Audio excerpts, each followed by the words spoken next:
ये non BP गाड़ी में आदमी जा रहा है तो बताओ कि ये क्या यहाँ बीपी गाड़ी में आदमी सुरक्षित नहीं है, नॉन बीपी में लेके जा रहा है। तो हम लोग की जिंदगी के साथ खिलवाड़ किया जा रहा है जबरदस्ती। बोलने के बाद जो है उसके बाद जबरदस्ती ठोका जा रहा है कि तुम जो है यहाँ बगावत कर रहे हो। ये बात जो है बताने कमांडर का काम है, ठीक है।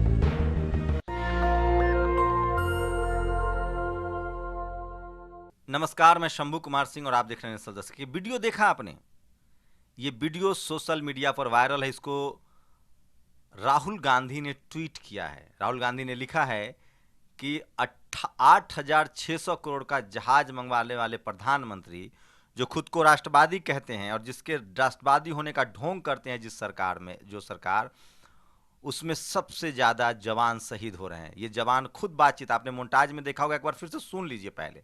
ये नॉन बीपी गाड़ी में आदमी जा रहा है तो बताओ कि ये क्या यहाँ बीपी गाड़ी में आदमी सुरक्षित नहीं है, नॉन बीपी में लेके जा रहा है। तो हम लोग की जिंदगी के साथ खिलवाड़ किया जा रहा है जबरदस्ती। बोलने के बाद जो है उसके बाद जबरदस्ती ठोका जा रहा है कि तुम जो है यहाँ बगावत कर रहे हो। ये बात जो है बताने कमांडर का काम है, ठीक है। सुना आपने? ये जवान कह रहे हैं कि जब बुलेट प्रूफ गाड़ियां सेफ नहीं है तो हमें बिना बिना बुलेट प्रूफ की गाड़ियों में क्यों भेजा जा रहा है। ये सोशल मीडिया पर वायरल है, जिसको राहुल गांधी ने ट्वीट किया है। और आज की सबसे भयानक खबर है, क्या जवाब देंगे लोग? क्या जवाब देंगे इस देश के प्रधानमंत्री? पहले ही सीएजी की रिपोर्ट आ गई है कि किस तरह से सियाचिन में गर्म कपड़े नहीं है, उपकरण नहीं है, जबकि 8,600 करोड़ का प्रधानमंत्री के लिए जहाज आया है। करोड़ों रुपए विदेश दौरे पर खर्च हो रहे हैं। लेकिन ये सब सवाल इस देश की मीडिया पूछेगी नहीं। मैं तो ताज्जुब होता हूं। कल मैं चंद्रशेखर रावण और अमीश देवगन का इंटरव्यू देख रहा था। अमीश देवगन कहता है कि पुलिस जो कह रही है वही बयान सही है। क्या अमीश देवगन को इतना भी नहीं पता है कि पुलिस का बयान कोर्ट पुलिस नहीं मानती है? पुलिस का काम होता है साक्ष्य देना। अगर पुलिस कोई बात कह रही है तो उसके पास वो सबूत होना चाहिए। पूरी दुनिया में आपको समझना पड़ेगा कि पुलिसिंग क्या होती है। अगर पुलिस ने मुझे कहा कि शंभू ने हत्या की है तो उसके सबूत देने होते हैं साहब, कि हत्या की है तो किस चीज़ से हत्या की है, कब हत्या की है, कहाँ हत्या की है, कौन इसका गवाह है। तो समझिए किस तरह से चीज़ों को मैनिपुलेट किया जाता रहता है। तो मैं ये भी दिखाऊंगा, बारी बारी से आपको तमाम आज की सोशल मीडिया की खबरें दिखा रहा हूँ। तो ये सबसे बड़ी खबर है आज की। सोचिए, तेज बहादुर यादव याद है, जिसको बर्खास्त कर दिया गया। उन्होंने सिर्फ खाने पर सवाल उठाए थे। तो तमाम इंस्टीट्यूशन जो है वो खामोश है, मौन है। सीएजी जो सवाल उठा रहा है उस पर मीडिया खबर नहीं बनाती है। सवाल सीएजी उठा रहा है लेकिन खबरें बनती नहीं है।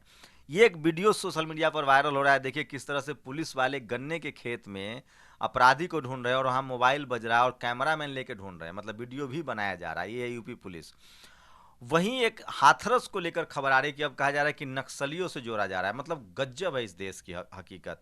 और खासकर बीजेपी शासित राज्यों में अगर सरकार असफल होती है तो किस तरह से उसको आतंकवादी या नक्सलियों से जोड़ दिया जाता है। पहले कहा गया कि जो बताइए वो रेप जो है वो स्पॉन्सर्ड था, वो पॉपुलर पीएफआई ने करवा दिया, चंद्रशेखर रावण ने करवा दिया। पहले कहा गया ये लोग जाति दंगा भड़काना चाहते हैं, चंद्रशेखर रावण के पास 100 करोड़ रुपए आए हैं, पीएफआई ने 100 करोड़ रुपए दिए हैं। बेमतलब का सरकार पुलिस के जरिए इस तरह की कहानियां बनाती है। अब कहा जा रहा है कि नक्सलियों का संगठन है। कल मैंने आपको मीडिया ट्रायल बताया था किस तरह से पीड़ित का बात के बयान ली जा रही। तो सरकार असफल है और जानबूझकर, सोचिए ये जो राजेंद्र सिंह की लाइन है जो मीडिया आपको दिखा रहा है, दरअसल वो खबर नहीं प्रचार है। सरकार जो कहती है उसको मीडिया दिखाती है, लेकिन जो लोग कहते हैं वो मीडिया नहीं दिखाती है। तो ये ताज्जुब की बात है। अब हाथरस में सीबीआई के अधिकारी कह रहे हैं कि उनको अनाउंसमेंट तो कर दिया योगी जी ने ट्विटर पर कि सीबीआई जांच होगी, लेकिन अब तक नोटिफिकेशन जारी नहीं हुआ है। एसआईटी बनी थी, उसका टाइम बढ़ा दिया गया है। रेप की खबर थी, मेडिकल रिपोर्ट्स नहीं कहा जा रहा है, सिर्फ एक एंगल लिया जा रहा है। अब पीड़िता की जो चिट्ठी है उसको मीडिया वाले जो हैं, माफ़ कीजिएगा, आरोपी की जो चिट्ठी है उसको मीडिया वाले खबर के ऐसे चला रहे हैं जैसे जो आरोपी है वो पीड़ित परिवार पर आरोप लगा रहा है। ये तो मतलब अद्भुत है। किसी ने शायद सही लिखा है कि रेपिस्ट तो मुसलमान भी होते हैं, लेकिन किसी मुस्लिम संगठन को नहीं देखा उसके लिए पंचायत करते हुए और रैली निकालते हुए।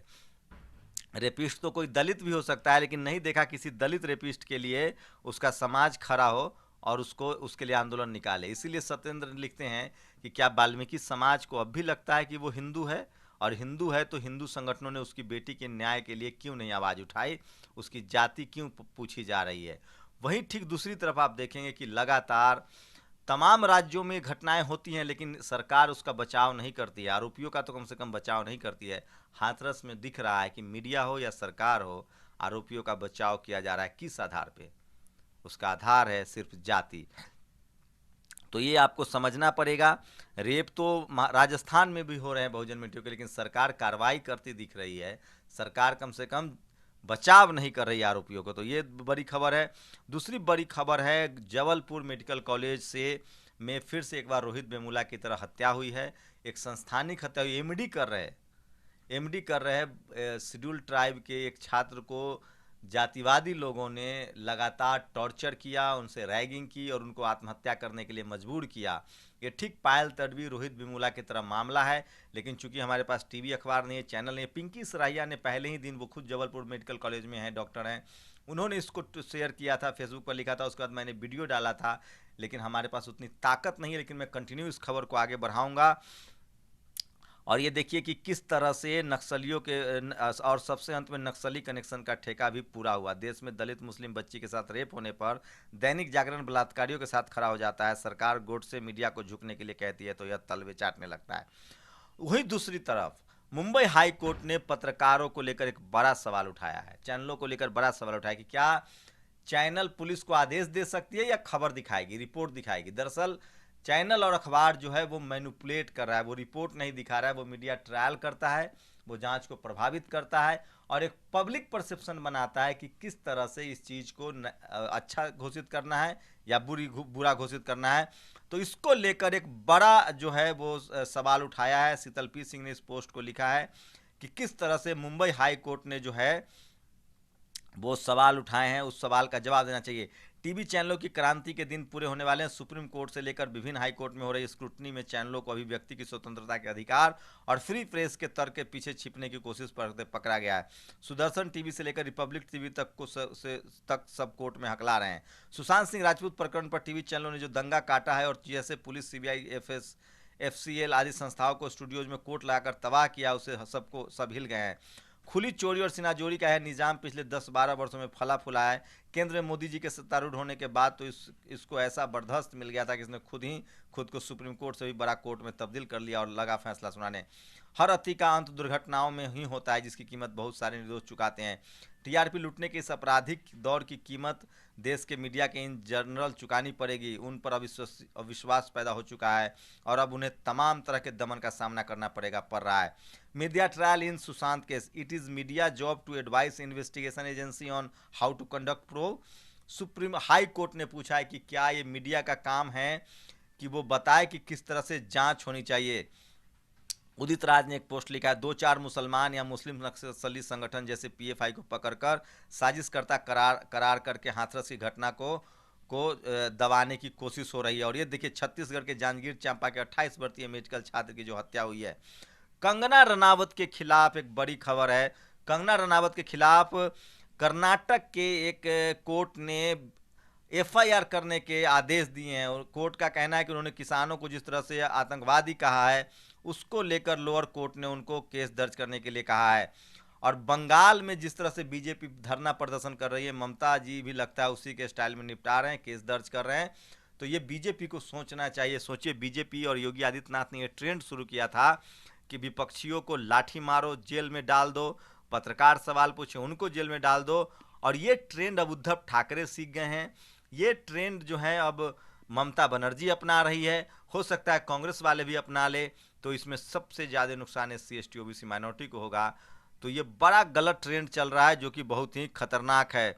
और जबलपुर मेडिकल कॉलेज की खबरें लगातार चल रही है, तो ये बड़ी खबर थी। और देखिए एक IPS है रिटायर NC अस्थाना लिखा है, पूरे गांव की तालाबंदी सरकार सरासर गैर कानूनी है, अगर ऐसा कोई कानून है तो बताए। तो ये देखिए सब सवाल उठा रहे हैं किस तरह से। सूरज कुमार बौद्ध ने लिखा है, 28 year old doctor Bhagwant Dewangan studying in Jabalpur medical college, जिनको मरने के लिए मजबूर किया गया है। और CBI ने साफ साफ कहा है कि उनको अभी तक जांच के आदेश नहीं मिले हैं। और देखिए एक खबर जो लगातार सोशल मीडिया पर चल रहा है, राहुल गांधी ने जो ट्वीट किया है उसको लेकर, और हेमंत सोरेन ने साफ साफ लिखा है। सोचिए कि भीमा कोरेगांव में क्या हुआ, जो हाथरस में हो रहा है, वहां भी बीजेपी की सरकार थी। हाथरस में दलित बेटी के साथ गैंगरेप होता है, पीड़ित परिवार को ही फंसाया जा रहा है। जैसे भीमा कोरेगांव में अब तक तमाम लोगों की, हानि बाबू की गिरफ्तारी हो चुकी है, और गरीब, वंचित और आदिवासी की आवाज़ उठाने वाले 83 वर्षीय वृद्ध स्टेन स्वामी को गिरफ्तार करके केंद्र सरकार क्या करना चाह रही है। तो ये खबर भी लगातार सोशल मीडिया पर है जो चल रहा है, और ये वो तमाम खबरें थी जो मैं आपको बता रहा था, लेकिन ये सब सवाल जो है वो सिर्फ सोशल मीडिया पर है। मीडिया चैनल्स इस खबरों को नहीं उठा रहे हैं, चिंताजनक है, काफ़ी अफसोसजनक है। और मैं इसलिए कह रहा हूँ कि अभी टेलीविज़न और अखबार जो है वो सिर्फ सरकार की खबरें दिखाती है ताकि सरकार को फ़ायदा हो, वो आपकी खबरें नहीं बता रही है। चीन का आक्रामक रुख बातों से नहीं बदल सकता, ये कबूलने का आ गया है वक्त। लद्दाख पर बोले यूएस के एनएसए। सोचिए, यूएस के एनएसए ने कहा है कि चीन पर सिर्फ बात करने से कुछ नहीं होगा, आपको ठोस कोई रणनीति बनानी पड़ेगी। तो ये समझ लीजिए। और कोरोना का कहर बढ़ता जा रहा है। 24 घंटे में 73,000 नए केस आए हैं, 926 लोगों की मौत हुई है। और अब जाकर महिला सुरक्षा पर एमएचए की नई एडवाइजरी जारी की गई। राज्यों को निर्देश, थानों को अधिकार क्षेत्र के बाहर के अपराध में दर्ज करे 0 एफआईआर। तो सोचिए कि एमएचए जब खुद मान रहा है कि थाने जो हैं वो एफआईआर दर्ज नहीं कर रहे हैं, और किनके एफआईआर दर्ज नहीं होते हैं? एससी, एसटी, ओबीसी और माइनॉरिटी के एफआईआर दर्ज नहीं होते हैं, ये आप समझ लीजिए। जवानों को नॉन बुलेट प्रूफ ट्रक पर पीएम के लिए 84,000 करोड़ का जहाज, राहुल गांधी ने सवाल पूछा है। और लगातार मैं एलजेपी का जो खबर था वो मैं बता रहा था। और टीआरपी स्कैम, इधर रिपब्लिक टीवी सीएफओ का समन, उधर चश्मदीद जो है वो, चश्मदीद का क्या हुआ सो देखिए। करा था ममता मामला में टीआरपी से फ्रॉड से जुड़ा है। फेक टीआरपी के मामले में मुंबई पुलिस का कुछ चैनल पर शिकंजा कसता जा रहा है। दरअसल हाल ही में मुंबई पुलिस कमिश्नर करमबीर सिंह ने जो खुलासा किया था, देकर रेटिंग में छेड़छाड़ का मामला सामने, कमिश्नर ने दावा किया था, मराठी चैनल का भी नाम लिया है। तो ये देखिए कि पूछताछ के, रिपब्लिक टीवी के सीएफओ को पूछताछ के लिए बुलाया गया है। तो लगातार मीडिया पर भी जो है वो शिकंजा कसा जा रहा है, और ये सब योगी जी ने रास्ता दिखाया है, और उसी को लेकर इस तरह से लोग कर रहे हैं। तो अब तो जो योगी जी ने रास्ता दिखाया, उनके कार्यकर्ताओं के साथ भी अब वही सब हो रहा है। और जिस तरह से वो लाठियां बरसा रहे हैं, ममता बनर्जी भी लाठियां बरसा रही हैं।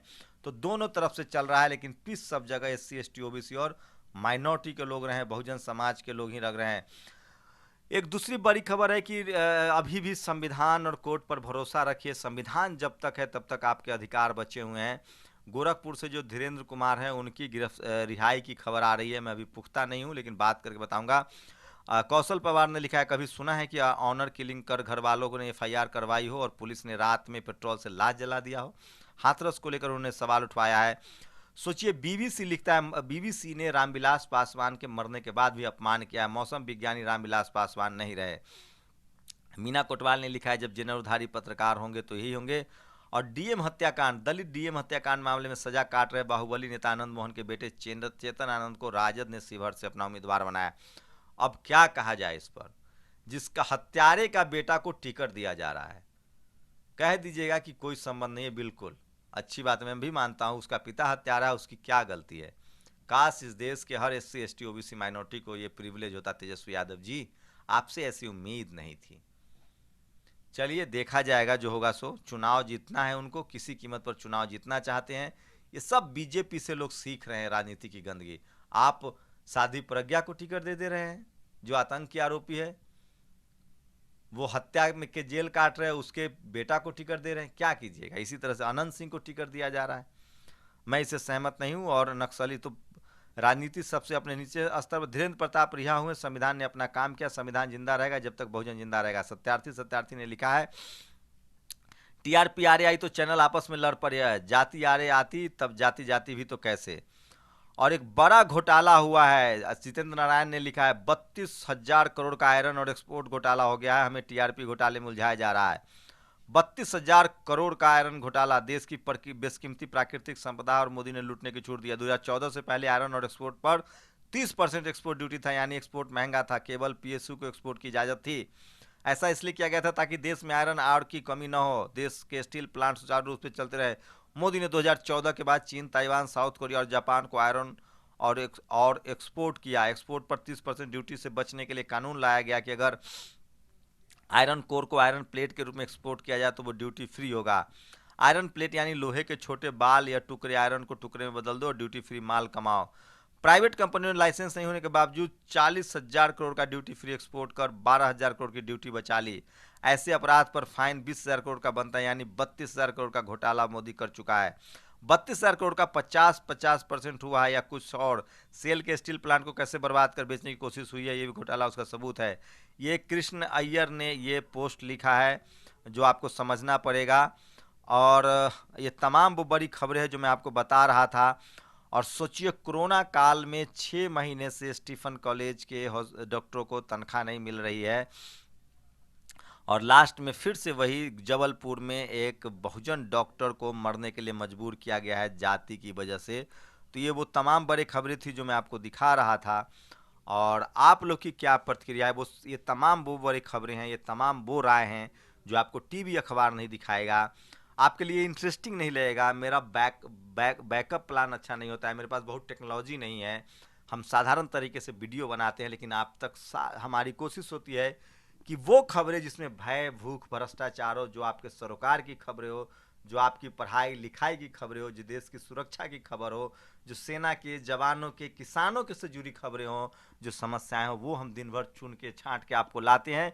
और ये वो खबरें हैं, इसमें मसाला नहीं है, आपको मज़ा नहीं आएगा, इसमें गाली गलौज नहीं है, बहस नहीं है, लेकिन ये वो सरोकार की बात है जो आपके जीवन को सीधे प्रभावित करता है, भारत की किस्मत को प्रभावित करता है। अगर आप मजबूत भारत चाहते हैं, अगर आप भ्रष्टाचार से मुक्त प्रशासन देश चाहते हैं, तो इन खबरों पर आपको डिस्कस करना पड़ेगा और आपको अपनी प्रतिक्रिया देनी पड़ेगी। अपनी प्रतिक्रिया जरूर दीजिए। शुक्रिया। नेशनल दस्तक की आपसे गुजारिश है कि अगर इसको बचाना चाहते हैं तो नेशनल दस्तक को सब्सक्राइब करने के लिए रेड कलर के सब्सक्राइब बटन को दबाएं, फिर बेल आइकन की घंटी दबाएं। नेशनल दस्तक को बचाने के लिए बहुत जरूरी है कि हर खबर को शेयर करें, लाइक करें, कमेंट जरूर करें।